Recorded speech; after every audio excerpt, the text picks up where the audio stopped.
মধ্যপ্রাচ্যে আবারও উত্তেজনার নতুন অধ্যায় শুরু হয়েছে। এবার যুদ্ধক্ষেত্র আকাশে নয়, মাটির নিচে। নতুন স্যাটেলাইট ছবিতে দেখা গেছে ইরান তাদের এক গুরুত্বপূর্ণ ভূগর্ভস্থ সামরিক ঘাঁটির প্রবেশপথ শক্তিশালী করছে। এই ঘাঁটি অবস্থিত কোলাঙ্গা জলা পাহাড়ে, যাকে অনেকেই কোড নেমে পাউন্ড পিক এক্স বলে। বহু বছর ধরে এই এলাকা ইরানের গোপন আন্ডারগ্রাউন্ড কার্যক্রমের সঙ্গে জড়িত। 10 ফেব্রুয়ারি তোলা হাই রেজলিউশনের স্যাটেলাইট ছবিতে দেখা যায় টানেলের মুখে ব্যাপক নির্মাণ কাজ চলছে। বড় ডাম্প ট্রাক, কংক্রিট মিক্সার সব মিলিয়ে যেন পূর্ণমাত্রার ইঞ্জিনিয়ারিং প্রকল্প। বিশেষজ্ঞরা বলছেন, দুইটি প্রধান টানেলের প্রবেশপথে নতুন করে কংক্রিটের শক্ত অবরোধ তৈরি করা হচ্ছে। লক্ষ্য একটাই, সম্ভাব্য বিমান হামলা বা বাংকার বাস্টার বোমার আঘাত থেকে সুরক্ষা। এটা কোনো বিচ্ছিন্ন ঘটনা নয়। একই সঙ্গে ইরান দেশের আরও কয়েকটি গুরুত্বপূর্ণ পারমাণবিক ও সামরিক স্থাপনায় একই ধরনের সুরক্ষা জোরদার করছে বলে দাবি উঠেছে। দৃষ্টি এখন ইরানের পারমাণবিক স্থাপনাগুলোর দিকে। স্যাটেলাইট বিশ্লেষণে দেখা গেছে ইস্পাহান অঞ্চলের একটি পারমাণবিক সাইটে 3টি টানেলের প্রবেশপথ পুরোপুরি মাটি ও ধ্বংসাবশেষ দিয়ে ঢেকে দেওয়া হয়েছে। মাঝের ও দক্ষিণের প্রবেশপথ প্রায় চেনাই যাচ্ছে না। উত্তরের টানেলেও মাটি দিয়ে ভরাট করা হয়েছে। বিশ্লেষকদের ধারণা, এই পদক্ষেপের উদ্দেশ্য ভবিষ্যতের বিমান হামলা বা বিশেষ বাহিনীর কমান্ডো অভিযানের ঝুঁকি কমানো। এই ইস্পাহান স্থাপনাটি 2025 সালের জুনে যুক্তরাষ্ট্রের হামলার লক্ষ্যবস্তু ছিল। তখন বলা হয়েছিল সেখানে ইউরেনিয়াম গ্যাস উৎপাদন হতো, যা পারমাণবিক সমৃদ্ধকরণ প্রক্রিয়ার একটি গুরুত্বপূর্ণ অংশ। হামলার পর থেকেই ইরান নাকি সংবেদনশীল যন্ত্রপাতি ও উপকরণ গোপনে টানেলের ভেতরে সরিয়ে নেয় এবং পরে সেগুলো সিল করে দেয়। রয়টার্সের সাম্প্রতিক ছবিতে আরও দেখা গেছে নাতানজ ও ইস্পাহানের কিছু অংশে নতুন ছাদ কাঠামো তৈরি হয়েছে। মনে হচ্ছে আকাশ থেকে নজরদারি বা নির্ভুল হামলা ঠেকানোর জন্য অতিরিক্ত ঢাল তৈরি করা হচ্ছে। কিন্তু প্রশ্ন হলো, এত তড়িঘড়ি কেন? পেছনে রয়েছে 2025 সালের জুনের সংঘাত। সেই সময় ইসরায়েল ইরানের বিরুদ্ধে বড় ধরনের হামলা চালায়। যুক্তি ছিল ইরান নাকি সমৃদ্ধ ইউরেনিয়াম অস্ত্রে রূপ দিতে পারে। কয়েকদিন পর যুক্তরাষ্ট্র যুদ্ধে সরাসরি যুক্ত হয়।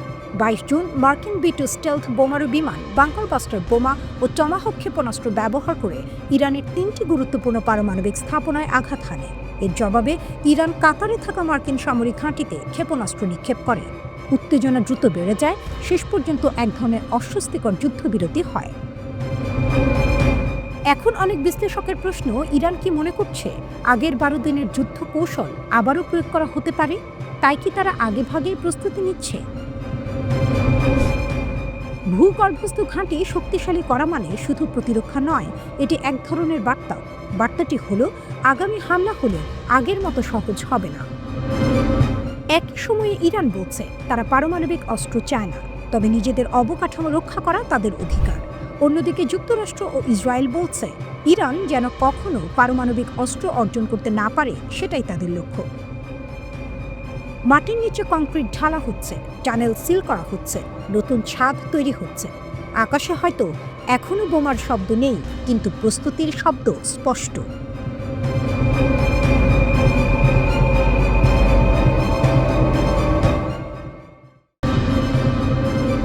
আমেরিকা, ইসরায়েল আর ইরানের মধ্যে কথার যুদ্ধ, যা ক্রমশ তীব্র হয়ে উঠছে।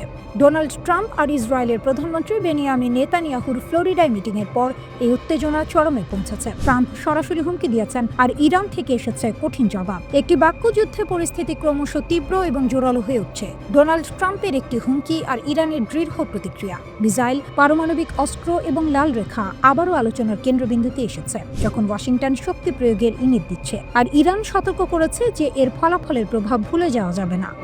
প্রথমে ট্রাম্পের কথা। নেতানিয়াহুর পাশে দাঁড়িয়ে তিনি বলেছেন, আমি আশা করি ইরান আবার নিউক্লিয়ার বা মিসাইল প্রোগ্রাম বাড়ানোর চেষ্টা করছে না। যদি করে তাহলে আমরা খুব তাড়াতাড়ি সেই বিল্ড আপ ধ্বংস করে দেব।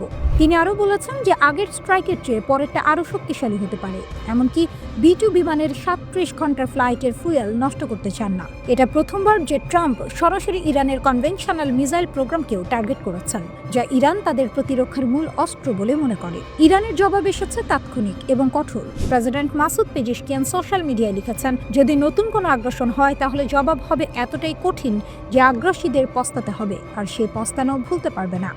সুপ্রিম লিডার খামেনির উপদেষ্টা আলী শামখানি বলেছেন, ইরানের মিসাইল ক্ষমতা কারো অনুমতির অপেক্ষায় নেই। কোনো ভুল হিসাব করলে জবাব হবে কল্পনার বাইরে। ইরান বারবার বলছে তাদের নিউক্লিয়ার প্রোগ্রাম শান্তিপূর্ণ। IAEA এর ইন্সপেকশন হয়েছে, অস্ত্র বানানোর কোনো প্রমাণ নেই। মিসাইলেও শুধু প্রতিরক্ষার জন্য চারপাশে আমেরিকান বেজ আর শত্রু দেশ থাকলে এটা তাদের ঢাল। এখানে ইরানের শক্তির কথা বলতেই হবে। জুন 2025-এ ইসরায়েল আর আমেরিকা মিলে ইরানের নিউক্লিয়ার সাইটে বড় হামলা করেছে। অনেকে ভেবেছিল ইরান অনেকটা দুর্বল হয়ে যাবে, কিন্তু মাত্র 6 মাসের মধ্যে ইরান ফিরে এসেছে আরও শক্তিশালী হয়ে। তারা নতুন নিউক্লিয়ার অগ্রগতি ঘোষণা করেছে, রাশিয়ার সাহায্যে 3টে স্যাটেলাইট লঞ্চ করেছে, মিসাইল ড্রিল চালিয়েছে। এটা দেখাচ্ছে ইরানের রেজিলিয়েন্স বা সহনশীলতা কতটা। স্যাংশন, যুদ্ধ, চাপের মধ্যেও তারা পিছু হচ্ছে না। এই আত্মবিশ্বাসই তাদের শক্তি। রাশিয়া এর মধ্যে শান্তির আহ্বান জানিয়েছে। ক্রেমলিন বলছে সংযম রাখতে হবে, ডায়ালগ দরকার, এসকেলেশন কারো জন্য ভালো না। কিন্তু ট্রাম্প আর নেতানিয়াহু যেভাবে কথা বলছেন তাতে মনে হচ্ছে তারা ফোর্স দেখাতে প্রস্তুত। ইরানও বলছে তারা চুপ করে থাকবে না। এটা ডিপ্লোম্যাসি নয়, এটা ডিটারেন্সের খেলা, কে কতটা শক্তিশালী তা দেখানো। এই উত্তেজনা খুবই বিপজ্জনক। একটা ভুল হিসাব হলেই কথার যুদ্ধ সত্যিকারের যুদ্ধে রূপ নিতে পারে। মধ্যপ্রাচ্যে আবার আগুন জ্বললে তার প্রভাব পুরো বিশ্বে পড়বে। ইরানের এই দৃঢ়তা দেখাচ্ছে তারা প্রস্তুত। মস্কো সংযমের আহ্বান জানিয়েছে। ক্রেমলিন সংলাপের জন্য আহ্বান জানিয়েছে এবং সতর্ক করেছে যে কোনো পদক্ষেপ যা অঞ্চলকে বিস্তৃত সংঘর্ষের দিকে ঠেলে দিতে পারে তা গ্রহণযোগ্য নয়। রাশিয়া জোর দিয়েছে যে উত্তেজনা কারোর উপকারে আসবে না। ইরানের ভেতরের চলমান অস্থিরতার কারণে ইসরায়েল তাদের যুদ্ধ প্রস্তুতি দ্রুততর করছে।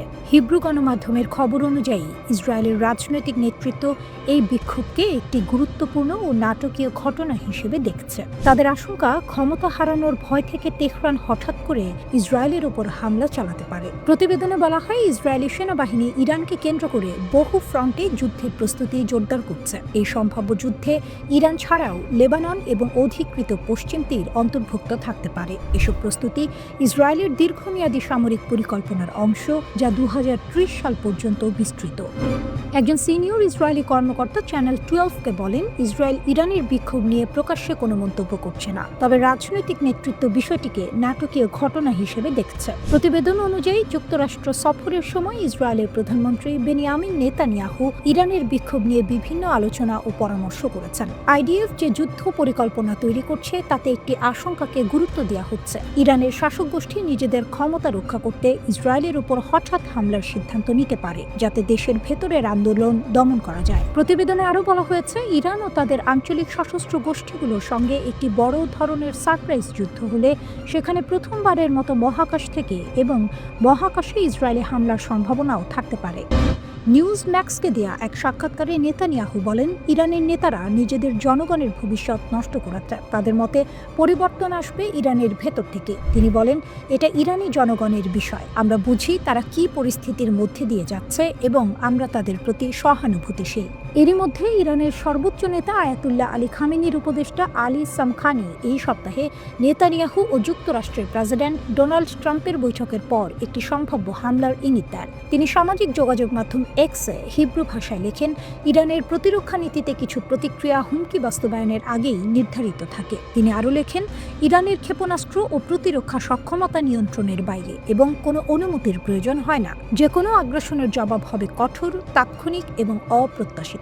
এই মন্তব্য আসে এমন এক সময় যখন ট্রাম্প বলেছিলেন, ইরান যদি জুন মাসে হামলা হওয়া পারমাণবিক স্থাপনাগুলো পুনর্গঠনের চেষ্টা করে তাহলে যুক্তরাষ্ট্র কঠোরভাবে জবাব দেবে। তবে তুরস্ক শেষ পর্যন্ত ইসরায়েলের সঙ্গে সরাসরি সংঘাতে না গিয়ে তাকে নিয়ন্ত্রণ বা ব্যবস্থাপনার পথ বেছে নিতে পারে। সৌদি আরব ও সংযুক্ত আরব আমিরাতের মধ্যকার উত্তেজনাও কমে যেতে পারে, আর ইয়েমেনের ভেতরের পরিস্থিতি নতুনভাবে আঞ্চলিক হিসাব নিকাশ বদলে দিতে পারে।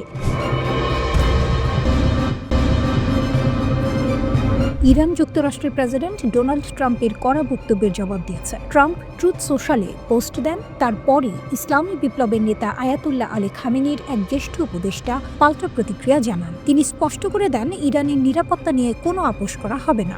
রিয়ার অ্যাডমিরাল আলী শামখানি সতর্ক করে বলেন, মিথ্যা অজুহাতে যদি কোনো বিদেশি শক্তি ইরানের দিকে হাত বাড়ায় তবে সেই হাত দেশটিতে পৌঁছানোর আগেই কেটে ফেলা হবে। তিনি বলেন, এমন জবাব দেওয়া হবে যার জন্য দীর্ঘদিন অনুশোচনা করতে হবে। এক্সে দেয়া এক তীব্র বার্তায় শামখানি বলেন, আমেরিকার তথাকথিত উদ্ধার কাকে বলে তা ইরানি জনগণ খুব ভালো করেই জানে। ইরাক ধ্বংস, আফগানিস্তানে বিশৃঙ্খলা আর এখন গাজায় রক্তপাত, তার ভাষায় এটিই আমেরিকার হস্তক্ষেপের প্রকৃত ইতিহাস। এদিকে ট্রাম্পের মন্তব্যের সরাসরি জবাব দিয়েছেন ইরানের প্রতিরক্ষামন্ত্রী আজিজ নাসিরজাদে। তিনি স্পষ্টভাবে বলেন, কোনো বিদেশি হস্তক্ষেপ হলে ইরান এক মুহূর্ত দেরি না করে পূর্ণ শক্তিতে জবাব দেবে। বার্তাটি পরিষ্কার, হুমকি দিয়ে ইরানকে ভয় দেখানো যাবে না। সীমা লঙ্ঘন করলে তার ফল ভোগ করতে হবে। জীবনযাত্রার ব্যয় বৃদ্ধির প্রতিবাদে বিক্ষোভ আরও ভয়াবহ রূপ নেয় ইরানের ভেতরে এবং বাইরে উত্তেজনা বাড়ছে। এই পরিস্থিতিতে ডোনাল্ড ট্রাম্প ইরানকে কঠোর হুঁশিয়ারি দিয়েছেন। ট্রুথ সোশ্যালে দেয়া এক বার্তায় তিনি বলেন, যুক্তরাষ্ট্র লকড অ্যান্ড লোডেড অবস্থায় আছে এবং বিক্ষোভকারীদের হত্যা করা হলে হস্তক্ষেপ করবে। ট্রাম্প লেখেন, ইরান যদি শান্তিপূর্ণ বিক্ষোভকারীদের গুলি করে হত্যা করে তবে যুক্তরাষ্ট্র তাদের রক্ষা করতে এগিয়ে আসবে। বিক্ষোভের পরিস্থিতির দিকে ইঙ্গিত করে ট্রাম্প তার পোস্টে লেখেন, শান্তিপূর্ণ বিক্ষোভকারীদের ওপর গুলি চালানো এবং তাদের হত্যা করা ইরানের পুরানো অভ্যাস। যদি তারা আরও এমনটি করে তবে যুক্তরাষ্ট্র তাদের উদ্ধারে এগিয়ে আসবে। আমরা পুরোপুরি প্রস্তুত এবং যে কোনো পদক্ষেপ নিতে তৈরি আছি। ইরান থেকে আসা নতুন ভিডিওগুলো দেখাচ্ছে দেশটি ভয়ঙ্কর উত্তেজনার মধ্যে রয়েছে এবং আন্দোলন আরও বিপজ্জনক পর্যায়ে ঢুকছে। রাতের অন্ধকারে রাস্তায় জ্বলছে আগুন। 5 দশকের মধ্যে প্রথমবার রাজতন্ত্রপন্থী স্লোগান খোলাখুলিভাবে রাস্তায় শোনা যাচ্ছে, যা সরাসরি ধর্মীয় শাসন ও সর্বোচ্চ নেতার চ্যালেঞ্জ। এক ইসরায়েলি মন্ত্রী লেখেন, আমি ইরানের জনগণের পাশে আছি। এক মার্কিন সিনেটর বলেন, শাসক গোষ্ঠীর দুর্বলতা প্রকাশ হয়ে গেছে এবং আয়াতুল্লাহদের দিন ফুরিয়ে আসছে। তবে ইরান সরকার দাবি করছে তাদের দেশকে দুর্বল করার জন্য বিদেশি শক্তি চক্রান্ত করছে, আর তাই ইরানের নেতৃত্ব দাঁড়িয়েছে লোহার মতো শক্ত হয়ে। যেখানে অনেক দেশ চাপে মাথা নত করে, সেখানে ইরান দাঁড়িয়ে বলছে, আমরা ভয় পাই না। আমাদের জনগণ জানে এই প্রতিবাদের পেছনে বিদেশি ষড়যন্ত্র আছে। আমেরিকা, ইসরায়েল চায় ইরানকে অস্থির করতে। দীর্ঘদিনের পশ্চিমা নিষেধাজ্ঞা এবং গত বছরের জুন মাসে ইসরায়েল ও যুক্তরাষ্ট্রের বিমান হামলায় পারমাণবিক ও সামরিক অবকাঠামো ক্ষতিগ্রস্ত হওয়ায় ইরানের অর্থনীতি বর্তমানে একরকম খাদের কিনারে পৌঁছেছে। এই পরিস্থিতিতে বিক্ষোভ দমনে কঠোর অবস্থানের পাশাপাশি আলোচনার প্রস্তাব দিয়েছে তেহরান সরকার। পুতিন তৎপর হয়ে উঠেছেন যখন ট্রাম্প খামেনিকে সরাসরি হুমকি দিয়েছেন। সম্ভাব্য ইরান ইসরায়েল যুদ্ধের আগে চীন ও রাশিয়া বড় ধরনের পদক্ষেপ নিয়েছে। বেলারুশের যুদ্ধ বিমান ইরানে পৌঁছেছে। রাশিয়ার সাহায্য এসেছে যখন ইরান সরকার বিরোধী বিক্ষোভ এবং সাইবার আক্রমণের মোকাবিলা করছে। 2 দিনে অন্তত 4টি আলিয়াসিন 76 মিলিটারি কার্গো বিমান তেহরানে অবতরণ করেছে। বিমানগুলো বেলারুশের দিকে যাচ্ছিল। ডিফেন্স আউটলেট মিলিটানি এটা দাবি করেছে। তারা উন্মুক্ত সূত্রের তথ্য এবং public air traffic tracking data ব্যবহার করেছে। মিলিটানি উল্লেখ করেছে বিমানগুলো বেলারুশ এবং ইরানের মধ্যে রুট ভ্রমণ করছিল, সরাসরি ফ্লাইট নয়, মধ্যবর্তী বা প্রযুক্তিগত স্টপ ব্যবহার করছিল। মিলিটানি আরও বলেছে এটি এলিয়াসিন বিমান রাশিয়ান ও চীনা উৎসের মিলিটারি কার্গো বহন করছিল। এটি ইরান ও বেলারুশকে সরবরাহ দেওয়ার জটিল চেইন নির্দেশ করে। এলিয়াসিন পরিবহন বিমান ভারী মিলিটারি যন্ত্রপাতি, বড় পরিমাণ গোলা বারুদ এবং বড় উপাদান দীর্ঘ দূরত্বে বহনের জন্য ডিজাইন করা হয়েছে। এই ফ্লাইটের খবর এসেছে ঠিক একই দিনে যখন মার্কিন প্রেসিডেন্ট ডোনাল্ড ট্রাম্প সম্ভাব্য সামরিক পদক্ষেপের হুমকি দিয়েছেন। ট্রাম্প সতর্ক করেছেন যে ইরানি কর্তৃপক্ষ যদি শান্তিপ্রিয় বিক্ষোভকারীদের সহিংসভাবে হত্যা করে যুক্তরাষ্ট্র হস্তক্ষেপ করবে। তিনি ঘোষণা করেছেন যুক্তরাষ্ট্র লকড এবং লোডেড এবং প্রস্তুত আছে। যদি ইরান বিক্ষোভ দমন করতে কঠোর ব্যবস্থা নেয় যুক্তরাষ্ট্র তখন ব্যবস্থা নেবে। ইরান বড় ধরনের বিক্ষোভের মুখোমুখি। এই বিক্ষোভ একাধিক শহর এবং অঞ্চলে ছড়িয়ে পড়েছে। ইরানি মিডিয়া এবং মানবাধিকার সংস্থাগুলো নতুন মৃত্যুর খবর জানিয়েছে। অস্থিরতা মূলত সরকারের তীব্র মুদ্রা পতন এবং মৌলিক পণ্যের দাম বৃদ্ধির কারণে শুরু হয়েছে। ব্যবসায়ী, দোকানদার এবং বিশ্ববিদ্যালয়ের শিক্ষার্থীরা বিক্ষোভে যোগ দিয়েছে। সাইবার হামলা ইরানকে দোলাচলে ফেলেছে। 1 জানুয়ারি ইরানের সরকার ঘোষণা করেছে এটি বিশ্বের অন্যতম বৃহত্তম সাইবার হামলা প্রতিহত করেছে। টেলিকমিউনিকেশন মন্ত্রী বলেছেন, হামলা ইরানের যোগাযোগ পরিকাঠামোকে লক্ষ্য করেছিল। রাষ্ট্রীয় সংবাদ মাধ্যম প্রেস টিভি এটি সম্প্রচার করেছে। কর্তৃপক্ষ জানিয়েছে আক্রমণ বিশ্বব্যাপী 1,20,000-এর বেশি উৎস থেকে চালানো হয়েছিল। তারা বলেছে এটি বিশ্বের 12টি বড় সাইবার আক্রমণের মধ্যে স্থান পেয়েছে। ইরানি কর্তৃপক্ষ জানিয়েছে 28 ডিসেম্বরের হামলা দেশীয় সাইবার প্রতিরক্ষা সরঞ্জাম এবং আন্তর্জাতিক অংশীদারদের সহযোগিতায় প্রতিহত করা হয়েছে। এই সাইবার আক্রমণ ঘটে এমন সময় যখন ইসরায়েলের সাথে ইরানের ব্যালিস্টিক ক্ষেপণাস্ত্র প্রোগ্রাম নিয়ে নতুন সংঘাতের আশঙ্কা বাড়ছে। রিপোর্ট অনুযায়ী ইসরায়েলের প্রধানমন্ত্রী সম্প্রতি মার্কিন প্রেসিডেন্টের সঙ্গে বৈঠক করেছেন। তিনি সম্ভাব্য ইরানি লক্ষ্যবস্তুতে হামলার পুরনো পরিকল্পনা উপস্থাপন করেছেন। ওই ব্রিফিংয়ের পর ট্রাম্প বললেন, ইরান যদি পুনর্নির্মাণ বা ক্ষেপণাস্ত্র ক্ষমতা বাড়ায় যুক্তরাষ্ট্র পুনরায় আঘাতের সম্ভাবনা উড়িয়ে দেয়নি। তেহরান ট্রাম্প ও নেতানিয়াহুকে সতর্ক করেছে, নতুন কোনো হামলা হলে কঠোর প্রতিক্রিয়া জানানো হবে। এটি দ্রুত উত্তেজনা বৃদ্ধির ঝুঁকি নির্দেশ করে। ইরান জুড়ে অশান্তির আগুন এখন ছড়িয়ে পড়েছে।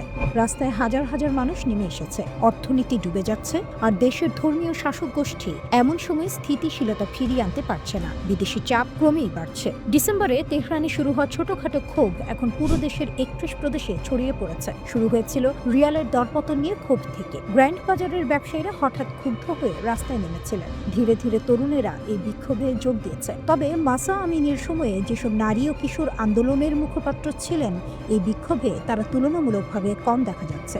নতুন অস্থিরতা শুরু হওয়ার পর human rights activist news agency জানাচ্ছে অন্তত 34 বিক্ষোভকারী ও 4 নিরাপত্তা কর্মকর্তা নিহত হয়েছে। 2200 জনকে গ্রেপ্তার করা হয়েছে। বিশ্লেষকরা বলছেন এটি শুধু অর্থনৈতিক ক্ষোভ নয়, এটি বিদ্যমান শাসন ব্যবস্থার প্রতি জনগণের গভীর হতাশার প্রতিফলন।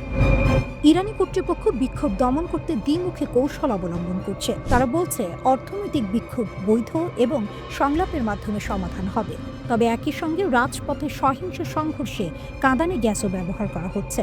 ধর্মীয় শাসকরা 5 দশক পরও যুব সমাজের প্রত্যাশার সঙ্গে নিজেদের নীতি মিলিয়ে চলতে হিমশিম খাচ্ছেন।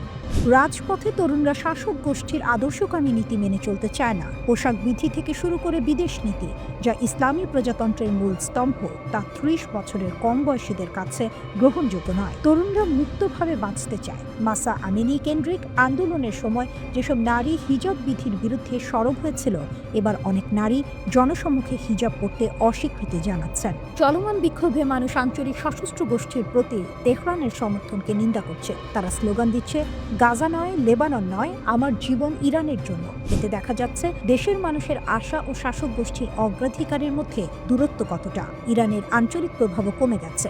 গাজায় হামাস, লেবাননে হিজবুল্লাহ, ইয়েমেনে হুথি, ইরাকে মিলিশিয়াদের উপর আঘাত এবং সিরিয়ার শাসক বাশার আল আসাদের ক্ষমতাচ্যুত হওয়ার প্রভাব পড়েছে। ইসরায়েলের হামলাও এ অঞ্চলে উত্তেজনা বাড়িয়েছে। সর্বোচ্চ নেতার সামনে সহজ পথ নেই। ভাতাঙ্কা বলেন, পূর্বের মতো দমন পীড়ন এবং সামান্য ছাড়ের কৌশল এবার কার্যকর হচ্ছে না। পরিবর্তন অনিবার্য মনে হচ্ছে।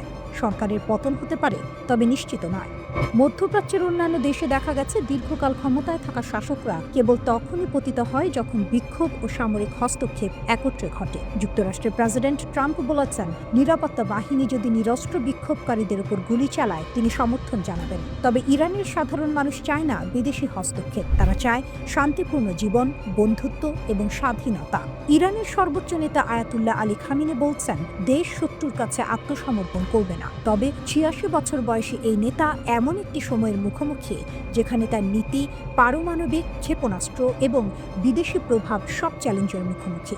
ইসরায়েলের প্রধানমন্ত্রী বেনিয়ামিন নেতানিয়াহু বলেছেন, ইরানি জনগণ তাদের ভবিষ্যতের নিয়ন্ত্রণ নিজের হাতে নিচ্ছে। এটি একটি সিদ্ধান্তমূলক মুহূর্ত। ইরানের রাস্তায় আগুন জ্বলছে, অর্থনীতি ডুবে যাচ্ছে, আর এখন দেশটির সর্বোচ্চ নেতা খুব বিরল একটি সরাসরি বার্তা দিলেন মার্কিন প্রেসিডেন্টের উদ্দেশ্যে। আয়াতুল্লাহ আলী খামিনি বলেছেন, ডোনাল্ড ট্রাম্পের হাতে ইরানের রক্ত লেপ্টে আছে। তিনি তাকে অহংকার, রক্তপাত এবং হস্তক্ষেপের জন্য দোষারোপ করেছেন। এমনকি বলেছেন, ইতিহাসে দেখেছেন শাসকরা কখনোই তাদের শক্তির শিখরে নিরাপদ থাকে না। ইরানের সব শহরের সাধারণ রাস্তাগুলো এখন যুদ্ধক্ষেত্র। মানুষ বের হচ্ছে, সরকারকে চ্যালেঞ্জ জানাচ্ছে, চলমান মুদ্রার অবমূল্যায়ন, মুদ্রাস্ফীতি এবং বাজার ভেঙে যাওয়ার ক্ষোভ প্রকাশ করছে। চিৎকার, বিক্ষোভ, সংঘর্ষ, ভাঙচুর সবকিছু মিলে গিয়েছে। এই অবস্থার মাঝে খামেনি জাতির উদ্দেশ্যে ভাষণ দিয়েছেন। বার্তাটি ছিল সরাসরি এবং ব্যক্তিগত। তিনি বলেন, কিছু ভিক্ষুক মার্কিন আগ্রহীর রাস্তায় আগুন জ্বালাচ্ছে। তিনি দাবি করেছেন, প্রবাসে থাকা কিছু নেতা এবং বিদেশি প্রভাব এই বিশৃঙ্খলা ছড়াচ্ছে। পাশাপাশি তিনি বিক্ষোভকারীদের সতর্ক করেছেন যে দেশের ক্ষতি করার মাধ্যমে কেউ বিদেশি শক্তিকে খুশি করতে পারবে না। ডোনাল্ড ট্রাম্পও প্রকাশ্যভাবে ইরানকে হুমকি দিয়েছেন। তিনি বলেছেন, যদি নিরস্ত্র নাগরিকদের উপর বল প্রয়োগ করা হয় তবে তেহরান তার মূল্য চুকাতে হবে। তিনি আরও উল্লেখ করেছেন, খামেনি কোথাও পালানোর চেষ্টা করছেন এবং পরিস্থিতি দ্রুত খারাপ হচ্ছে। ওয়াশিংটন ও তেহরানের মধ্যে উত্তেজনা এই মুহূর্তে খুবই তীব্র। ইরানের সংকটের মূল কারণ হলো অর্থনীতি। নিষেধাজ্ঞা, প্রশাসনিক ভুল এবং মুদ্রার মূল্যপতন সাধারণ মানুষকে সীমারেখার ধারে ঠেলে দিয়েছে। রিয়াল তীব্রভাবে দুর্বল হয়েছে, সঞ্চয় শেষ হয়ে যাচ্ছে এবং মৌলিক পণ্য ক্রয় করা কঠিন হয়ে যাচ্ছে। অর্থনৈতিক অসন্তোষ এখন রাজনৈতিক কর্তৃত্ব নেতৃত্বের বিরুদ্ধে রূপ নিয়েছে। সংকট শুধু ইরানেই সীমাবদ্ধ নয়, এর প্রভাব আশেপাশের অঞ্চলেও পড়ছে। তুরস্কের এয়ারলাইন্স 17টি ফ্লাইট বাতিল করেছে। বিমান চলাচল স্থগিত করা নিরাপত্তা উদ্বেগ এবং অনিশ্চয়তার প্রমাণ দিচ্ছে। ইরানের ভিতরের পরিস্থিতি যখন ক্রমশ গাঢ় হচ্ছে, তখন এর প্রভাব পুরো অঞ্চলে ছড়িয়ে পড়ছে। ইরানের রাস্তায় খোলা চ্যালেঞ্জ, ছাদ, গলিপথ, ঘর এবং সড়ক। হাজার হাজার মানুষ বের হয়ে চিৎকার করছে, ডিক্টেটরের মৃত্যু হোক। কেউ ভয় পাচ্ছে না। এটার স্থানীয় অসন্তোষ নয়, এটা পুরো দেশের বিদ্রোহ। মার্কিন সেনাবাহিনী নজর রাখছে। সেন্টকম তেহরানে বিক্ষোভ ও সরকারের প্রতিক্রিয়া পর্যবেক্ষণ করছে।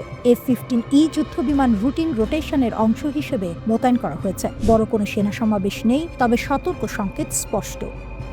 ওয়াশিংটন সরাসরি ইরানের জনগণের সঙ্গে কথা বলছে। মার্কিন স্টেট ডিপার্টমেন্ট পারস্য ভাষায় বার্তা দিয়েছে, ইরানিদের তাদের অধিকার রক্ষার জন্য ধন্যবাদ জানাচ্ছে। প্রবাসী ক্রাউন প্রিন্স রেজা পালভি জাতিকে সমর্থন জানাচ্ছেন। তিনি বলেছেন, আরও মানুষ রাস্তায় আসুক।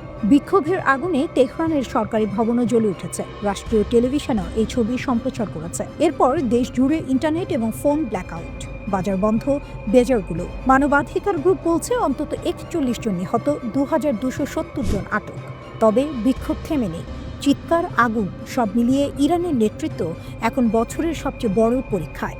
পরবর্তী পদক্ষেপ ইরানের ভবিষ্যৎ নির্ধারণ করবে। ইরানের পরিস্থিতি এখন সত্যিই ভয়ঙ্কর মোড় নিচ্ছে। দেশ জুড়ে বিক্ষোভ যত বাড়ছে, ততই কড়া হচ্ছে সরকারের ভাষা। আর এইবার যে সতর্কবার্তা এসেছে, সেটিকে অনেকেই বলছেন ইরানের ইতিহাসে সাম্প্রতিক সময়ের সবচেয়ে কঠোর হুঁশিয়ারি। ইরানের প্রধান বিচারপতি গুলাম হোসেইন মোহসেনি এজেই স্পষ্ট ভাষায় বলেছেন, যারা বিদেশি শক্তির সঙ্গে হাত মিলিয়ে দেশে অস্থিরতা তৈরি করছে, তাদের জন্য আর কোনো দয়া দেখানো হবে না। তার ভাষায়, এখন থেকে কেউ যদি ইসলামী প্রজাতন্ত্রের বিরুদ্ধে শত্রুকে সাহায্য করে, তাহলে কঠোর শাস্তি অনিবার্য। এই বক্তব্যের পেছনে ইঙ্গিত কার দিকে তা বুঝতে কষ্ট হয় না।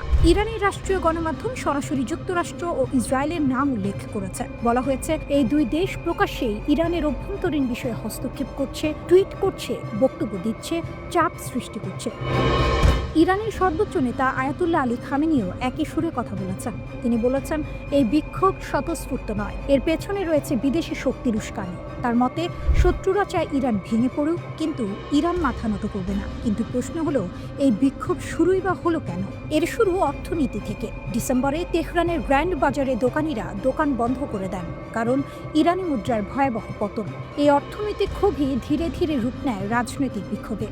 বিক্ষোভ ছড়িয়ে পড়ে ইলাম, লোরেস্তান, কেরমানশাহ, হামাদান সহ পশ্চিম ও দক্ষিণ পশ্চিমাঞ্চলে। মানবাধিকার সংগঠনগুলো বলছে, দমন পীড়ন ভয়াবহ আকার নিয়েছে। একটি কুর্দি পর্যবেক্ষক গোষ্ঠীর দাবি, প্রথম 10 দিনেই গ্রেপ্তার হয়েছে 1,500-এর বেশি মানুষ। নিহতের সংখ্যা 35 ছাড়িয়েছে বলে দাবি করা হচ্ছে, যদিও সরকারিভাবে ইরান কোনো সংখ্যা জানায়নি। রাষ্ট্রীয় সংবাদ মাধ্যম অবশ্য বলছে, সহিংসতা হয়েছে। ব্যাংকে আগুন, দোকান লুট, পুলিশের সঙ্গে গুলির লড়াই, এসব ঘটনার কথা তারা তুলে ধরছে। মালিক শাহীতে জানাজার সময় সরকার বিরোধী স্লোগান দেওয়ার পর পরিস্থিতি নিয়ন্ত্রণের বাইরে চলে যায় বলে দাবি করা হয়েছে। এর মধ্যেই আন্তর্জাতিক চাপ বাড়ছে। মার্কিন প্রেসিডেন্ট ডোনাল্ড ট্রাম্প প্রকাশ্যে বলেছেন, যদি ইরানি নিরাপত্তা বাহিনী বিক্ষোভকারীদের ওপর গুলি চালায়, তাহলে যুক্তরাষ্ট্র হস্তক্ষেপ করতে পারে। এই বক্তব্য ইরানকে আরও ক্ষুব্ধ করেছে, কারণ 1 বছরেরও কম সময় আগে ইরানের পারমাণবিক স্থাপনায় যুক্তরাষ্ট্র ও ইসরায়েল হামলা চালিয়েছিল, যাকে ইরান এখনও জাতীয় অপমান হিসেবে দেখে। ইরানের বক্তব্য পরিষ্কার, তারা মনে করে যুক্তরাষ্ট্র ও ইসরায়েল যুগের পর যুগ ধরে ইরানের শত্রু। তাদের ভাষায়, এই দুই শক্তি ইরানের বিজ্ঞানী, কমান্ডার, এমনকি শিশুদের মৃত্যুর জন্য দায়ী। অন্যদিকে মানবাধিকার সংস্থাগুলো সতর্ক করছে, হাসপাতাল থেকে আহত বিক্ষোভকারীদের গ্রেপ্তার করা হচ্ছে, যা আন্তর্জাতিক আইনের সরাসরি লঙ্ঘন। সব মিলিয়ে ইরান এখন এক ভয়ঙ্কর সন্ধিক্ষণে দাঁড়িয়ে। একদিকে চরম অর্থনৈতিক সংকট, অন্যদিকে বিদেশি হস্তক্ষেপের আশঙ্কা। তুরস্ক বনাম ইসরায়েল, আফ্রিকার নতুন খেলা। যখন সারা দুনিয়া ভেনেজুয়েলা, ইরান আর গ্রিনল্যান্ড নিয়ে ব্যস্ত, ঠিক তখনই আফ্রিকার এক কোণে শুরু হচ্ছে এক গুপ্ত কিন্তু অত্যন্ত গুরুত্বপূর্ণ সংঘাত। এই সংঘাতটি তুরস্ক এবং ইসরায়েলের। এটা শুধু অর্থনীতি বা কূটনীতি নয়, এটা সামরিক, গোয়েন্দা এবং শক্তির খেলা। জানুয়ারির 6 তারিখ তুরস্কের গোয়েন্দা প্রধান ইব্রাহিম কালিন ঘোষণা করলেন, পুরো আফ্রিকা এখন তুরস্কের কৌশলগত অগ্রাধিকার। এই ঘোষণা এসেছে ঠিক কয়েক সপ্তাহ পরে, যখন ইসরায়েল প্রথমবারের মতো সোমালিল্যান্ডকে সোমালিয়াকে স্বাধীন রাষ্ট্র হিসেবে স্বীকৃতি দিল। সোমালিল্যান্ড হলো এমন একটি অঞ্চল যা দশকের পর দশক ধরে স্বশাসিত, কিন্তু আনুষ্ঠানিকভাবে সোমালিয়ার অংশ। ইসরায়েলের লক্ষ্য এখানে সামরিক আধার তৈরি করা, যাতে তারা হুথি বাহিনীর হুমকি মোকাবিলা করতে পারে এবং লোহিত সাগরের নৌ পরিবহন রক্ষা করতে পারে। আর তুরস্ক, তারা আফ্রিকার হৃদয়ে নিজের প্রভাব বিস্তার করতে চাইছে, শক্তি, অর্থনীতি এবং কূটনীতিতে সামঞ্জস্য বজায় রেখে। তুরস্ক শুধু বাণিজ্যিকভাবে নয়, সামরিক ও গোয়েন্দা দিকেও সক্রিয়। তারা সরবরাহ করেছে বাইরাক্তার TB2 ড্রোন, প্রশিক্ষণ দিচ্ছে আফ্রিকার সামরিক বাহিনী। লিবিয়া, সোমালিয়া, সুদান এসব জায়গায় তুরস্কের কার্যক্রম ইতিবাচক ফল দিচ্ছে। তুরস্কের বাণিজ্য আফ্রিকার সঙ্গে 2003 থেকে 8 গুণ বৃদ্ধি পেয়ে 2022 সালে $40.7 বিলিয়ন পৌঁছেছে। দূতাবাসের সংখ্যা বেড়েছে 12 থেকে 44। এটি শুধু অর্থনৈতিক প্রভাব নয়, সামরিক ও নিরাপত্তার প্রভাবও। ইসরায়েলের সোমালিল্যান্ড স্বীকৃতি তুরস্কের প্রভাবকে সরাসরি চ্যালেঞ্জ করছে। সোমালিয়া এই স্বীকৃতিকে অবৈধ ঘোষণা করেছে। তুরস্ক, মিশর এবং জিবুতি একসঙ্গে দাঁড়িয়ে ইসরায়েলের পদক্ষেপের বিরুদ্ধে কঠোর প্রতিবাদ জানিয়েছে। তুরস্ক আফ্রিকায় বিনিয়োগ করছে অবকাঠামো, মানবিক সহায়তা, সামরিক প্রশিক্ষণ এবং কূটনৈতিক সমর্থন দিয়ে। এটি শুধু সহমর্যাদা নয়, বরং দীর্ঘমেয়াদী কৌশলগত পরিকল্পনা। আফ্রিকায় শুরু হয়েছে নতুন গ্রেট গেম, সাহেল অঞ্চল, হর্ন অফ আফ্রিকা। এখানে তুরস্কের গোয়েন্দা কার্যক্রম, বিশেষ বাহিনী প্রশিক্ষণ এবং গোপন অভিযান বাড়ছে। ইসরায়েলের পদক্ষেপ তুরস্কের প্যান আফ্রিকান মডেলকে হুমকির মুখে ফেলেছে। এই সংঘাত ভবিষ্যতে শুধু হর্ন অফ আফ্রিকা নয়, পুরো আফ্রিকায় তুরস্ক এবং ইসরায়েলের প্রভাবকে প্রভাবিত করতে পারে। ভেনেজুয়েলা বা ইরান নিয়ে আমরা যতই আলোচনা করি, আফ্রিকা এখন গোপন সামরিক এবং কূটনৈতিক যুদ্ধক্ষেত্র হয়ে উঠেছে। তুরস্ক এবং ইসরায়েলের এই সংঘাত আগামী বছরগুলোতে নতুন মাত্রা যোগ করতে পারে। কে জিতবে আফ্রিকার এই নতুন খেলা? 2025 সালের জানুয়ারিতে ইসরায়েলি সরকারের গঠিত ন্যাগেল কমিটি একটি রিপোর্ট প্রকাশ করেছে, যেখানে বলা হয়েছে যে দেশটি তুরস্কের সাথে সম্ভাব্য যুদ্ধের জন্য প্রস্তুত হওয়া উচিত। তখন ইসরায়েলের একটি সরকারি কমিটি জানিয়েছে, তুরস্কের অটোমান সাম্রাজ্যের প্রভাব পুনঃপ্রতিষ্ঠার প্রচেষ্টা অঞ্চলে উত্তেজনা সৃষ্টি করতে পারে। ইরানের সর্বোচ্চ ধর্মীয় নেতা আয়াতুল্লাহ আলী খামেনি যুক্তরাষ্ট্রের উদ্দেশ্যে দিয়েছেন কড়া ও স্পষ্ট বার্তা। তার বক্তব্যের পর স্বাভাবিকভাবেই বড় প্রশ্ন উঠে এসেছে, তাহলে কি ইরানের সামরিক বাহিনী ইতোমধ্যেই যুদ্ধের প্রস্তুতি নিয়ে ফেলেছে? একই সঙ্গে আরও একটি গুরুত্বপূর্ণ প্রশ্ন সামনে এসেছে, যুক্তরাষ্ট্র ও ইসরায়েলের পরবর্তী পদক্ষেপ আসলে কি হতে পারে? সম্প্রতি মার্কিন প্রেসিডেন্ট ডোনাল্ড ট্রাম্প ইরানকে ঘিরে একের পর এক কঠোর হুমকি দিয়েছেন। অনেকেই এখন জানতে চাইছেন, এসব হুমকি কি শুধু কথার মধ্যে সীমাবদ্ধ থাকবে, নাকি যুক্তরাষ্ট্র সত্যিই সেগুলো বাস্তবায়নের পথে হাঁটছে? তাহলে কি নতুন করে মধ্যপ্রাচ্যে বড় কোনো সংঘাত শুরু হতে যাচ্ছে? বর্তমান পরিস্থিতিতে ইরানের সরাসরি যুদ্ধ নয়, বরং দেশ জুড়ে সরকার বিরোধী বিক্ষোভ চলছে। এই বিক্ষোভকে কেন্দ্র করেই যুক্তরাষ্ট্র ও ইসরায়েল নতুন ষড়যন্ত্র করছে, এমন অভিযোগ উঠেছে তেহরান থেকে। মার্কিন প্রেসিডেন্ট ডোনাল্ড ট্রাম্প তার সাম্প্রতিক বক্তব্যে বলেছেন, ইরানের চলমান আন্দোলনে যদি সরকার সহিংসতা বা হত্যাযজ্ঞ চালায়, তাহলে যুক্তরাষ্ট্র সেখানে হস্তক্ষেপ করবে। কিন্তু প্রশ্ন হলো, এই হস্তক্ষেপ কিভাবে হবে? সামরিকভাবে নাকি অন্য কোনো উপায়ে? ইরানের গোয়েন্দা সংস্থাগুলোর দাবি, দেশটিতে অর্থনৈতিক মন্দা ও উচ্চ মূল্যস্ফীতিকে কেন্দ্র করে যে আন্দোলন চলছে, তাতে সরাসরি উস্কানি দিচ্ছে যুক্তরাষ্ট্র ও ইসরায়েল। এই বিক্ষোভ ঘিরে ইতোমধ্যেই বেশ কয়েকজনকে আটক করা হয়েছে এবং হতাহতের খবরও পাওয়া গেছে। তবে এসব চাপের মধ্যেও যুক্তরাষ্ট্রের সামনে মাথা নত না করার ঘোষণা দিয়েছেন আয়াতুল্লাহ আলী খামেনি। খামেনির বার্তা ছিল একেবারে স্পষ্ট। তিনি বলেছেন, ইরান কখনোই শত্রুদের কাছে নতি স্বীকার করবে না। বিক্ষোভকারীদের সঙ্গে আলোচনায় বসতে তারা প্রস্তুত, কিন্তু যারা দেশ জুড়ে দাঙ্গা ও সহিংসতা চালাচ্ছে, তাদের বিরুদ্ধে কঠোর ব্যবস্থা নেওয়া হবে। 3 জানুয়ারির এক প্রতিবেদনে এই বক্তব্যের কথা নিশ্চিত করেছে ব্রিটিশ বার্তা সংস্থা রয়টার্স। এর আগে ট্রাম্পের হুমকির প্রতিক্রিয়ায় খামেনির জ্যেষ্ঠ উপদেষ্টা রিয়ার অ্যাডমিরাল আলী শামখানি আরও কড়া ভাষায় সতর্কবার্তা দেন। তিনি বলেন, মিথ্যা অজুহাতে যদি কেউ ইরানের অভ্যন্তরীণ বিষয়ে হস্তক্ষেপ করে, তাহলে হস্তক্ষেপকারীদের হাত কেটে নেওয়া হবে। তার ভাষায়, ইরানের জাতীয় নিরাপত্তা একটি রেড লাইন, কেউ সেটা অতিক্রম করলেই কঠোর জবাব দেওয়া হবে। এখন মূল প্রশ্ন, যুক্তরাষ্ট্র যদি সত্যিই হামলা চালায়, তাহলে ইরান কি ধরনের পাল্টা ব্যবস্থা নেবে? এই প্রশ্নের জবাব দিতে গিয়ে ইরানের পররাষ্ট্রমন্ত্রী আব্বাস আরাকচি জানিয়েছেন, ইসরায়েল ও যুক্তরাষ্ট্রের যে কোনো হুমকি মোকাবিলায় ইরানের সামরিক বাহিনী পুরোপুরি প্রস্তুত। তিনি বলেন, ইরানের জনগণ তাদের অভ্যন্তরীণ বিষয়ে যে কোনো বিদেশি হস্তক্ষেপ জোরালোভাবে প্রতিরোধ করবে। একই সঙ্গে তিনি স্পষ্ট করে দেন, ইরানের শক্তিশালী সশস্ত্র বাহিনী জানে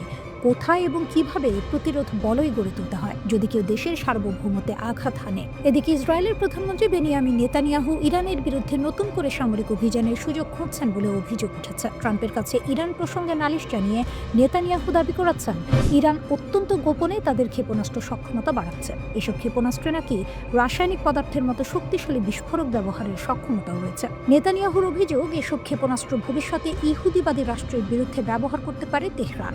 এ কারণেই ইরান জুড়ে নতুন করে হামলা চালানোর অনুমতি ট্রাম্পের কাছে চেয়েছেন তিনি। তবে এখনো পর্যন্ত এই নতুন আগ্রাসনের দিনক্ষণ চূড়ান্ত হয়নি। একজন মানুষকে গ্রেপ্তার করা আর একটা পুরো দেশ আক্রমণ করে সেই মানুষকে ধরে নিয়ে যাওয়া, এই দুইয়ের মধ্যে আকাশ পাতাল পার্থক্য আছে। কিন্তু ডোনাল্ড ট্রাম্প ঠিক সেটাই করেছেন ভেনেজুয়েলার প্রেসিডেন্ট নিকোলাস মাদুরোর ক্ষেত্রে। আন্তর্জাতিক আইন অনুযায়ী এটি ভয়ঙ্কর একটি নজির। প্রশ্ন হচ্ছে, ট্রাম্প কি এখানেই থামবেন?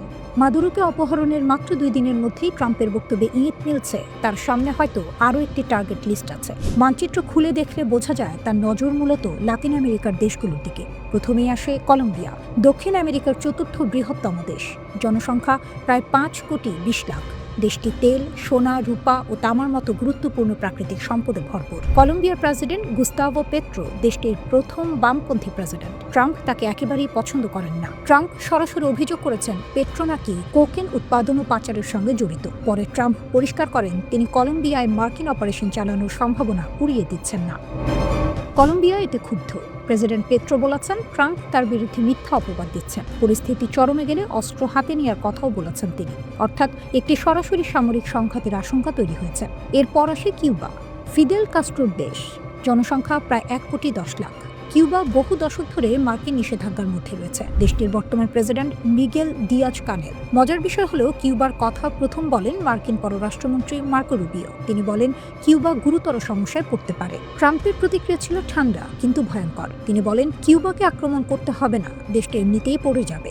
এই বক্তব্যও কিউবার জন্য উদ্বেগের কারণ। এরপর মেক্সিকো, যুক্তরাষ্ট্রের সরাসরি প্রতিবেশী, জনসংখ্যা প্রায় 13 কোটি। বর্তমান প্রেসিডেন্ট ক্লোদিয়া শেইনবাউম। ট্রাম্প আগেই মেক্সিকোর উপর বড় অঙ্কের শুল্ক বসিয়েছেন। এবার তিনি মেক্সিকোয় সেনা পাঠানোর কথা বলছেন মাদক কার্টেলের বিরুদ্ধে লড়াইয়ের নামে। ট্রাম্প দাবি করেন মেক্সিকোতে কার্টেল এত শক্তিশালী যে সরকার নিয়ন্ত্রণে নেই। তিনি বারবার বলেছেন মেক্সিকো চাইলে যুক্তরাষ্ট্র সাহায্য করতে পারে সেনা পাঠিয়ে। যদিও সরাসরি হামলার হুমকি নেই, তবুও এটা এক ধরনের চাপের কৌশল।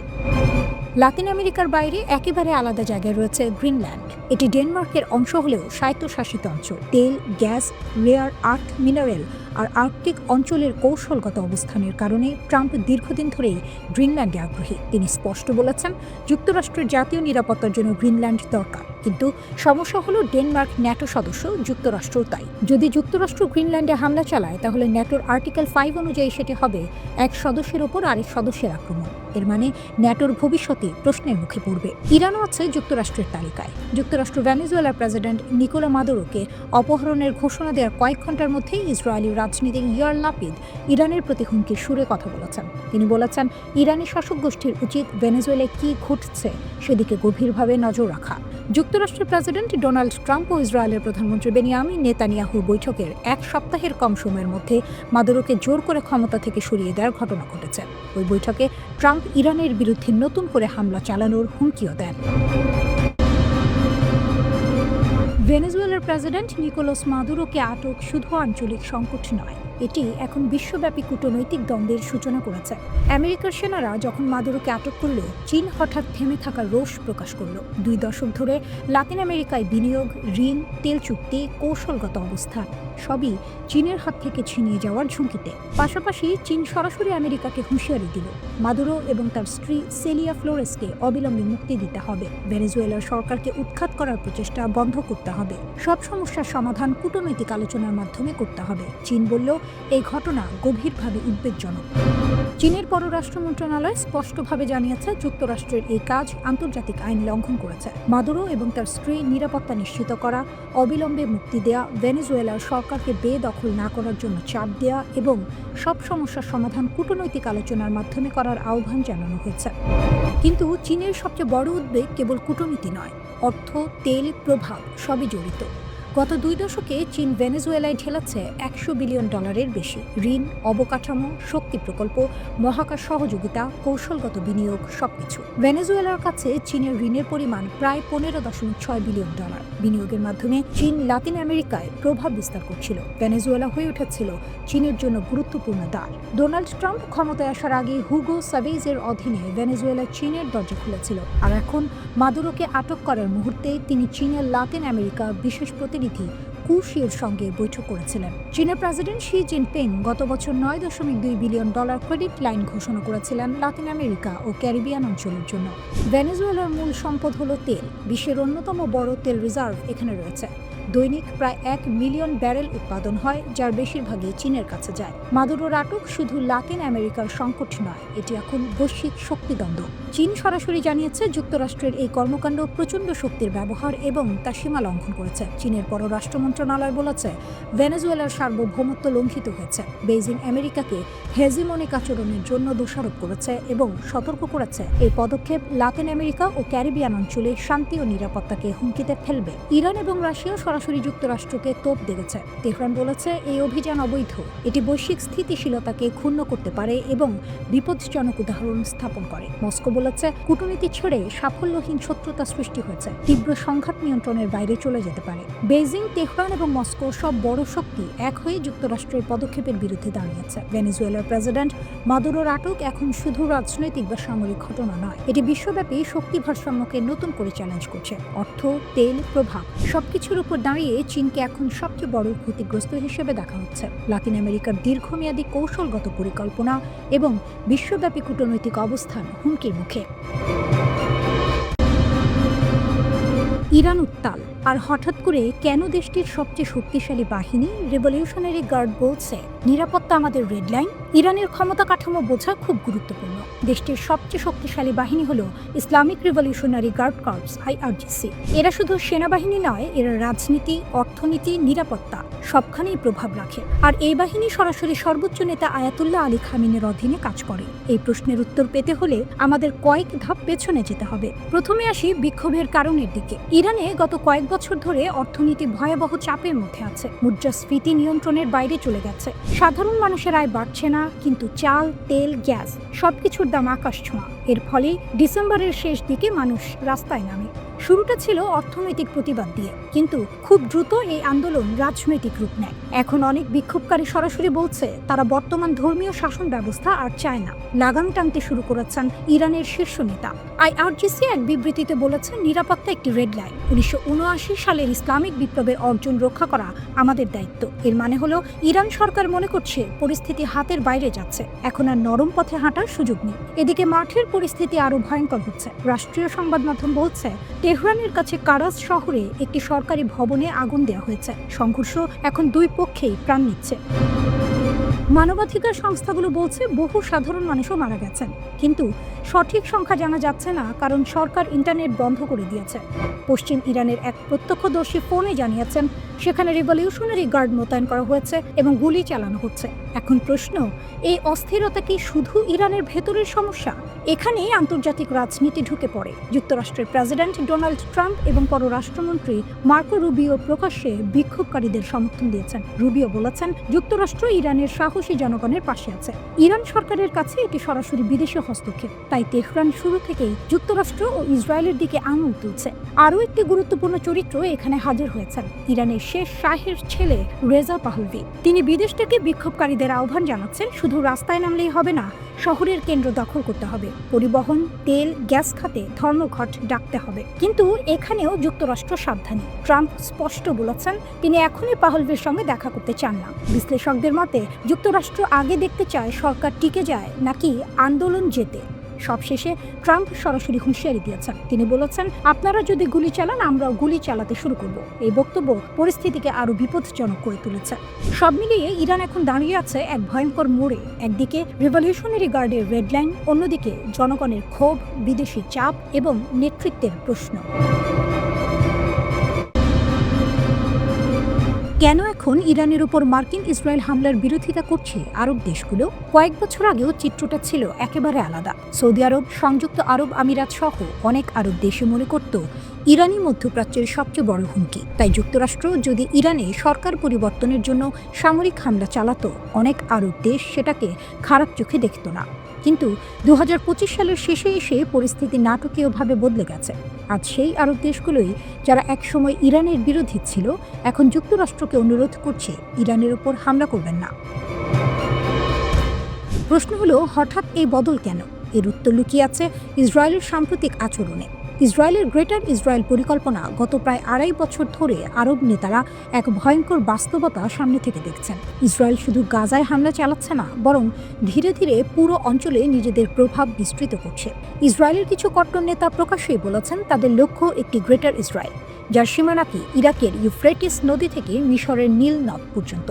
এই চিন্তাধারার বাস্তব প্রতিফলন আমরা দেখেছি গাজায় ভয়াবহ গণহত্যা, পশ্চিম তীরে অবৈধ বসতি বাড়ানো, সিরিয়া ও লেবাননের ভূখণ্ডে সরাসরি হামলা। কিন্তু সবচেয়ে বড় ধাক্কা আসে 2025 সালের সেপ্টেম্বর মাসে। কাতারে ইসরায়েলের হামলা আরবদের চোখ খুলে দেয়। সেই মাসে ইসরায়েল সরাসরি হামলা চালায় কাতারে, যে দেশটি আবার যুক্তরাষ্ট্রের ঘনিষ্ঠ মিত্র। আরব নেতারা তখন বুঝে যান আজ কাতার, কাল কে। এর আগে 2025 সালের জুনে ইসরায়েলের চাপে যুক্তরাষ্ট্র ইরানের ওপর বিমান হামলা চালায়, যার লক্ষ্য ছিল ইরানের পারমাণবিক কর্মসূচি ধ্বংস করা। এই ঘটনাগুলো একসঙ্গে আরব বিশ্বকে স্পষ্ট বার্তা দেয় ইসরায়েল এখন পুরো অঞ্চলে একক আধিপত্য চায়। আরব দেশগুলোর আরেকটি হিসাব খুব বাস্তব। ইরান এমনিতেই দুর্বল হয়ে পড়েছে, কঠোর নিষেধাজ্ঞায় অর্থনীতি নড়বড়ে, মার্কিন ইসরায়েল হামলায় সামরিক সক্ষমতা ক্ষতিগ্রস্ত, সিরিয়ায় আসাদ সরকারের পতন, হিজবুল্লাহ মারাত্মক চাপে। আরব নেতাদের মতে এত দুর্বল ইরানের ওপর আবার হামলা অপ্রয়োজনীয়, বরং ইরান যদি পুরোপুরি ভেঙে পড়ে তাহলে তার ফলাফল হবে ভয়াবহ: গৃহযুদ্ধ, শরণার্থী সংকট, জঙ্গিবাদের বিস্তার, যা শেষ পর্যন্ত আরব দেশগুলোকেই ভুগতে হবে। তেল, গ্যাস আর হরমুজ প্রণালী। আরব দেশগুলোর সবচেয়ে বড় দুশ্চিন্তা হলো অর্থনীতি। ইরানে হামলা হলে পাল্টা প্রতিক্রিয়ায় হরমুজ প্রণালী বন্ধ হয়ে যেতে পারে, তেল ও গ্যাস সরবরাহের ভয়াবহ সংকট তৈরি হবে, দাম আকাশচুম্বী হবে। মিশরও আতঙ্কিত, কারণ ইরানে অস্থিরতা বাড়লে লোহিত সাগর ও সুয়েজ খাল ঝুঁকিতে পড়বে, যা মিশরের অর্থনীতির মেরুদণ্ড। বদলে যাওয়া শত্রুর তালিকা। সবচেয়ে বড় পরিবর্তনটি এসেছে হুমকি মূল্যায়নে। একসময় সৌদি আরবের প্রধান শত্রু ছিল ইরান, কাতারের শত্রু ছিল সৌদি, মিশরের চোখে কাতার ছিল অস্থিরতার উৎস। আজ সেই সমীকরণ ভেঙে গেছে। আজ অধিকাংশ আরব দেশের চোখে সবচেয়ে বড় হুমকি ইসরায়েল, কারণ সীমান্ত মানে না, আন্তর্জাতিক আইন মানে না, প্রকাশ্যে ভূখণ্ড দখলের কথা বলে। আরব নেতারা ভয় পাচ্ছেন ইসরায়েল হয়তো ইতোমধ্যেই গ্রেটার ইসরায়েলের পথে। ইসরায়েলের লাগামহীন আগ্রাসন আর মার্কিন সমর্থন আজ এমন এক পরিস্থিতি তৈরি করেছে যেখানে বিভক্ত আরব বিশ্বও একটি বিষয়ে একমত হচ্ছে: এই আগুন আর বাড়ানো যাবে না।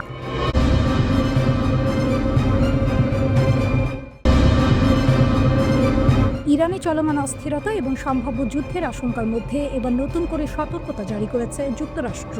জেরুজালেমে অবস্থিত মার্কিন দূতাবাস একটি নতুন নিরাপত্তা সতর্কবার্তা প্রকাশ করেছে, যা স্পষ্টভাবে জানিয়ে দিচ্ছে পরিস্থিতি যে কোনো সময় খারাপের দিকে যেতে পারে। মার্কিন নাগরিকদের বলা হয়েছে তারা যেন তাদের ভ্রমণ পরিকল্পনা নতুন করে পর্যালোচনা করেন এবং হঠাৎ কোনো জরুরি পরিস্থিতির জন্য প্রস্তুত থাকেন। দূতাবাস বলছে এই সতর্কতার পেছনে রয়েছে চলমান আঞ্চলিক উত্তেজনা, যার সঙ্গে এখন সরাসরি যুক্ত হয়ে গেছে ইরানের দেশ জুড়ে চলা বিক্ষোভ এবং যুক্তরাষ্ট্র ও ইসরায়েলের বিরুদ্ধে তেহরানের ক্রমবর্ধমান হুমকি। ইরান এই মুহূর্তে কয়েক দশকের মধ্যে সবচেয়ে অস্থির সময় পার করছে। দেশ জুড়ে বিক্ষোভ, দ্রুত বিচার, কড়া নিরাপত্তা ব্যবস্থা এবং প্রতিশোধের হুঁশিয়ারি, সব মিলিয়ে পরিস্থিতি ভয়ঙ্কর রূপ নিচ্ছে। ইরানের নেতারা স্পষ্ট করে বলেছেন, যুক্তরাষ্ট্র বা ইসরায়েল যদি হস্তক্ষেপ করে তাহলে তার ফল ভোগ করতে হবে। এই বক্তব্যই পুরো অঞ্চল জুড়ে বড় সংঘাতের আশঙ্কা আরও বাড়িয়ে তুলেছে। এই প্রেক্ষাপটে ইসরায়েলে থাকা মার্কিন নাগরিকদের ব্যক্তিগত নিরাপত্তা বাড়ানোর আহ্বান জানিয়েছে দূতাবাস। সবাইকে বলা হয়েছে সতর্ক থাকতে হবে, সরকারি নির্দেশনা নিয়মিত অনুসরণ করতে হবে এবং পরিস্থিতি দ্রুত খারাপ হলে সঙ্গে সঙ্গে পদক্ষেপ নেওয়ার জন্য মানসিকভাবে প্রস্তুত থাকতে হবে। মার্কিন নাগরিকদের স্টেপ বা স্মার্ট ট্রাভেলার এনরোলমেন্ট প্রোগ্রামে নাম লেখানোর পরামর্শ দেওয়া হয়েছে, যাতে জরুরি অবস্থায় দ্রুত যোগাযোগ করা যায়। পাশাপাশি পাসপোর্ট যেন হালনাগাদ থাকে সেই বিষয়েও গুরুত্ব দেওয়া হয়েছে, কারণ হঠাৎ করেই দেশ ছাড়ার প্রয়োজন হতে পারে। এর আগে মার্কিন পররাষ্ট্র দপ্তর আরও কঠোর একটি সতর্কতা জারি করেছে। ইরানে থাকা সব মার্কিন নাগরিককে অবিলম্বে দেশ ছাড়তে বলা হয়েছে। ভাষাটি ছিল খুবই কঠিন এবং সরাসরি। বলা হয়েছে কোনো ধরনের সাহায্য, সুরক্ষা বা উদ্ধার অভিযান আশা করা যাবে না, অর্থাৎ যদি কেউ সমস্যায় পড়ে যুক্তরাষ্ট্র কিছুই করতে পারবে না। এখনই ইরান ছাড়েও। এই বার্তায় কার্যত পৌঁছে দেওয়া হয়েছে মার্কিন নাগরিকদের কাছে। ইরানে চলমান বিক্ষোভ ইতিমধ্যেই ভয়াবহ রূপ নিয়েছে। পুলিশের সঙ্গে সংঘর্ষে বহু মানুষ নিহত হয়েছে। সরকার ব্যাপক ধরপাকড় শুরু করেছে। দেশের বড় অংশে ইন্টারনেট ও মোবাইল নেটওয়ার্ক বন্ধ করে দেওয়া হয়েছে। সরকারের দাবি, এসব বিক্ষোভ বিদেশি শক্তির উস্কানিতে হচ্ছে। মার্কিন ভার্চুয়াল দূতাবাস জানিয়েছে, এমনকি শুধু আমেরিকান পাসপোর্ট বহন করাও গ্রেপ্তারের কারণ হতে পারে। দ্বৈত নাগরিকদের বলা হয়েছে তারা যেন শুধু ইরানি পাসপোর্ট ব্যবহার করে দেশ ছাড়েন। যারা দেশ ছাড়তে পারছেন না তাদের নিরাপদ জায়গায় আশ্রয় নেওয়া এবং খাবার, পানি, ঔষধ মজুত রাখার পরামর্শ দেওয়া হয়েছে। এই সংকটের পেছনে রয়েছে যুক্তরাষ্ট্র, ইসরায়েল ও ইরানের মধ্যে দীর্ঘদিনের উত্তেজনা। গত গ্রীষ্মে ইরানের পারমাণবিক স্থাপনায় যুক্তরাষ্ট্র ও ইসরায়েলের হামলার পর থেকেই পরিস্থিতি আরও খারাপ হয়েছে। প্রেসিডেন্ট ডোনাল্ড ট্রাম্প দাবি করেছেন, ইরানকে পারমাণবিক অস্ত্র তৈরি থেকে আটকাতেই এই হামলা করা হয়েছে, যা ইরান অস্বীকার করছে। হোয়াইট হাউস জানিয়েছে, ট্রাম্প সব বিকল্প খোলা রেখেছেন। প্রয়োজনে সামরিক শক্তি ব্যবহার করতেও তিনি পিছপা হবেন না। ইরান পাল্টা হুঁশিয়ারি দিয়েছে, যুক্তরাষ্ট্র বা ইসরায়েল হস্তক্ষেপ করলে তাদের ঘাঁটি ও সেনারা লক্ষ্যবস্তু হবে।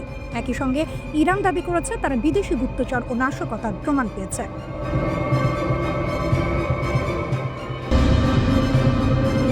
ইরান প্রকাশ্যে বলে দিচ্ছে, আমাদের দিকে তাকানোর চোখটাই উপড়ে ফেলব। কোনো সিনেমার সংলাপ না, এটা এসেছে ইরানের ইসলামিক রেভলিউশনারি গার্ড কর্পস IRGCর শীর্ষ কমান্ডারের মুখ থেকে। ইরানের IRGC স্থলবাহিনীর প্রধান ব্রিগেডিয়ার জেনারেল মোহাম্মদ কারামি স্পষ্ট ভাষায় ঘোষণা দিয়েছেন, ইরানের সেনাবাহিনী এখন ফুল রেডি। কেউ যদি ভুল করে ইরানের ওপর হামলার চিন্তা করে তাহলে তার জবাব হবে দ্রুত, কঠোর এবং চূড়ান্ত। কারামি বলেন, ইরানের সশস্ত্র বাহিনীগুলোর মধ্যে সমন্বয় এখন সর্বোচ্চ পর্যায়ে। স্থল, আকাশ, সাইবার সব দিকেই প্রস্তুতি চলছে। প্রতিদিন নতুন সক্ষমতা তৈরি করা হচ্ছে, যেন নতুন ধরনের হুমকি এলেই সঙ্গে সঙ্গে মোকাবিলা করা যায়। কিন্তু এখানে একটি গুরুত্বপূর্ণ শব্দ আছে, হাইব্রিড ওয়ার। কারামির দাবি অনুযায়ী ইরান এখন শুধু সামরিক যুদ্ধের মুখে নয়, তারা লড়ছে একসাথে অনেকগুলো ফ্রন্টে। অর্থনৈতিক চাপ, সামাজিক অস্থিরতা, সাংস্কৃতিক আক্রমণ, রাজনৈতিক ষড়যন্ত্র, সাইবার হামলা, নিরাপত্তা হুমকি। অর্থাৎ এটা বন্দুক বনাম বন্দুকের লড়াই না, এটা পুরো সিস্টেম ভেঙে দেওয়ার যুদ্ধ। তবুও কারামি বলছেন, ইরানের নিরাপত্তা সীমান্ত থেকে শুরু করে দেশের গভীর পর্যন্ত পুরোপুরি নিয়ন্ত্রণে আছে। তার সেই বিখ্যাত হুঁশিয়ারি, যে চোখ আমাদের ভূমির দিকে লোভ করে তাকাবে সেই চোখ উপড়ে ফেলা হবে। এদিকে শুধু স্থলবাহিনী নয়, আকাশ থেকে হুঁশিয়ারি এসেছে। IRGCর অ্যারোস্পেস ফোর্সের প্রধান ব্রিগেডিয়ার জেনারেল মাজিদ মুসাভি জানিয়েছেন, ইরানের ক্ষেপণাস্ত্র ও আকাশ প্রতিরক্ষা ব্যবস্থা এখন সর্বোচ্চ প্রস্তুত অবস্থায় রয়েছে। তিনি বলেন, যদি কেউ ইরানের জনগণের উপর হামলা চালায় তাহলে জবাব হবে নির্ণায়ক ও বিধ্বংসী। আর এখানেই সবচেয়ে গুরুত্বপূর্ণ তথ্যটা আসে। মুসাভির দাবি অনুযায়ী সাম্প্রতিক 12 দিনের যুদ্ধের পর ইরানের ক্ষেপণাস্ত্র উৎপাদন আগের চেয়ে আরও বেড়েছে। মানে যুদ্ধ ইরানকে দুর্বল করেনি, বরং আরও প্রস্তুত করেছে। এর আগেও ইরানের প্রতিরক্ষামন্ত্রী আজিজ নাসিরজাদে বলেছিলেন, ইরানের হাতে এমন কিছু চমক আছে যেগুলো হামলাকারীরা কল্পনাও করতে পারবে না। তিনি স্পষ্ট করে দিয়েছেন, ইরানে হামলা হলে শুধু হামলাকারী দেশই নয়, যারা সেই হামলায় সহযোগিতা করবে তাদের ঘাঁটি, স্বার্থ সবই বৈধ লক্ষ্যবস্তু হবে, পৃথিবীর যেখানেই থাকুক না কেন। এখন প্রশ্ন, যুক্তরাষ্ট্র কি করছে? এদিকে যুক্তরাষ্ট্র ও তার আঞ্চলিক মিত্ররা কাতারের আল উদেইদ ঘাঁটিতে নতুন এয়ার ও মিসাইল ডিফেন্স সমন্বয় সেল চালু করেছে। উদ্দেশ্য, মধ্যপ্রাচ্য জুড়ে একসাথে প্রতিরক্ষা জোরদার করা। রয়টার্সের তথ্য অনুযায়ী ইরান আগেই প্রতিবেশী দেশগুলোকে সতর্ক করেছে, যুক্তরাষ্ট্র যদি হামলা করে তাহলে ওই দেশগুলোর ভেতরে থাকা মার্কিন ঘাঁটিও নিরাপদ থাকবে না। এমনকি আল উদেইদ ঘাঁটি থেকে মার্কিন সেনাদের 14 জানুয়ারির মধ্যে সরে যেতে বলা হয়। প্রতিরক্ষা জোরদার করা হয়েছে, হামলার অপশন টেবিলেই আছে। সব মিলিয়ে পরিস্থিতি এখন একেবারে আগুন। একদিকে ইরান বলছে আমরা প্রস্তুত, ভয় পাই না, অন্যদিকে যুক্তরাষ্ট্র বলছে দেখি কি হয়।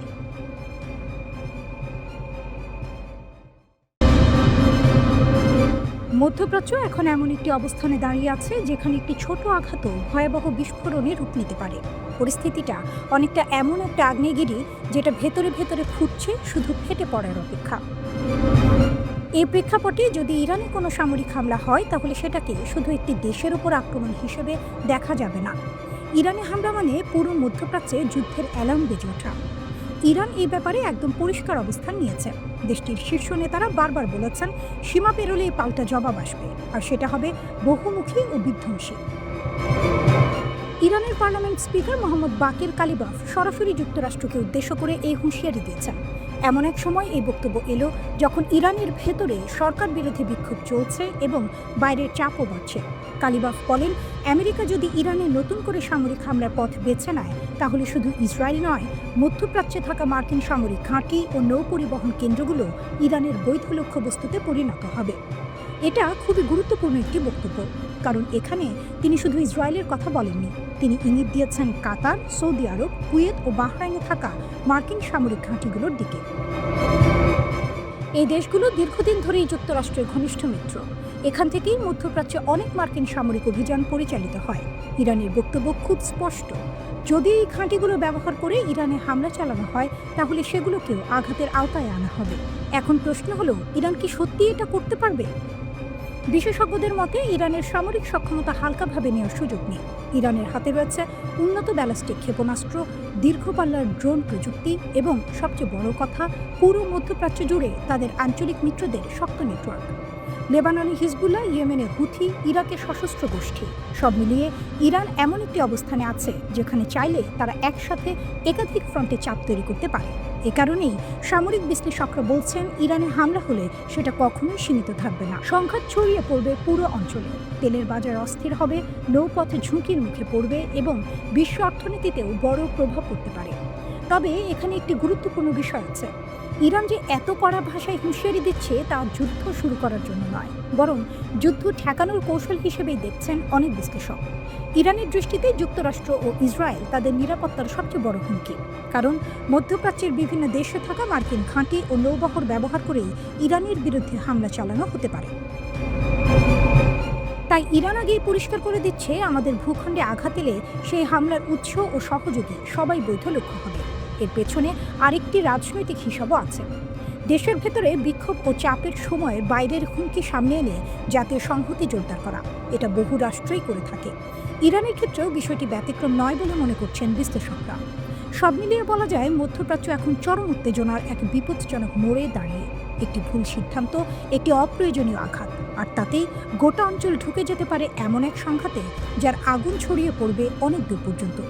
এই আগ্নেয়গিরি কি ফাটবে, নাকি শেষ মুহূর্তে কেউ ব্রেক টানবে?